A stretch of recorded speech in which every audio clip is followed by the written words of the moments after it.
Hi y'all, welcome back to my shop for another wood turning tip of the week. This is a follow-up video. I guess I could have called it Glue 2. A follow-up video to a recent video tip I had on glue for wood turners. I got so many responses that I just had to capture them and feed them back to y'all. And you know, I learned so much from you guys, and I just really appreciate your comments and interaction on our channel. Thomas Russell asked about hot melt glue for glue blocks. Actually, I did a video on that a while back, and I do use hot melt glue occasionally, but I forgot to mention it.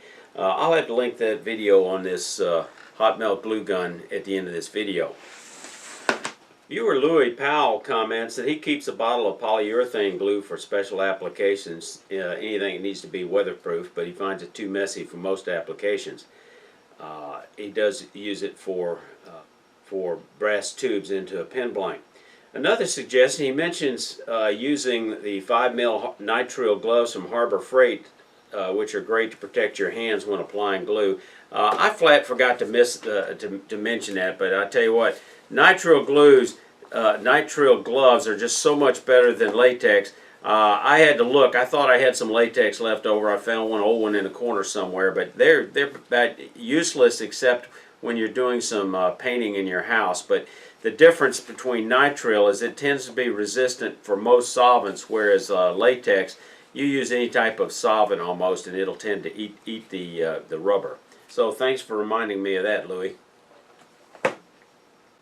Viewer James Moore mentions that when he starts a project, he collects a sample of the sawdust to use for any patching which might be needed in a project.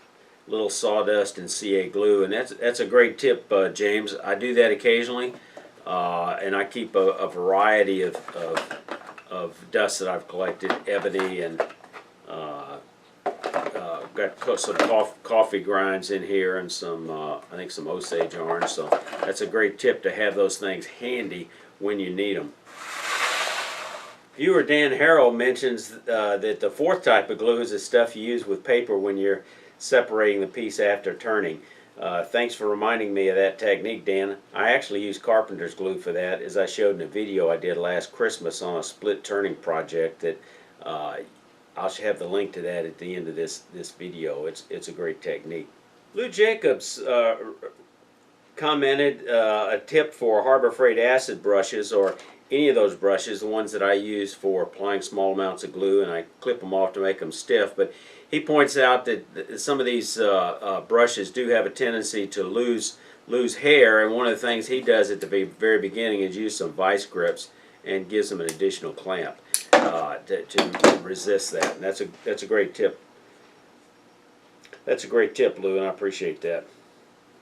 Viewer Bill Kibby shared a picture of his glue holder box to keep everything in one place. I appreciate that for sharing that with us, Bill. Thomas Kuzia writes that he hasn't needed, this is going back to the tip on hair dryers for clean granulate. Thomas Kuzia writes that he hasn't needed a hair dryer since he was 23 years old. Says even his boat license says bald under hair color. I laughed so hard it made me spill my coffee. Colin Jenkins also commented on my hair drying technique, suggested using a leaf bolt blower and opening the door to clean your entire shop. So that's something I'll have to try. Several folks commented on that video about the hair dryer. It seemed to stir up a little controversy because they commented that it tended to stir up dust, and they tended to use a shop vac. Which just goes to show you that if you ask 10 turners, you're going to get 11 different answers. It's great to have choices because one size doesn't fit all.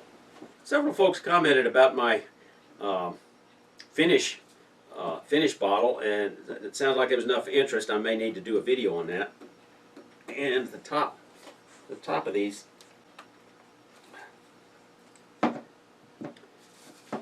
and they commented about how the finish often makes the lid stick, which I've personally experienced. But it's funny, the timing of this. I did watch a recent video by, I believe it was Popular Woodworking, and they suggested coating the threads with some Teflon tape. So that's a technique I'm going to use.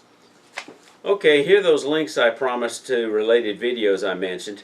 Thanks to all of y'all who provided some great tips and ideas. Y'all stay safe and come back here.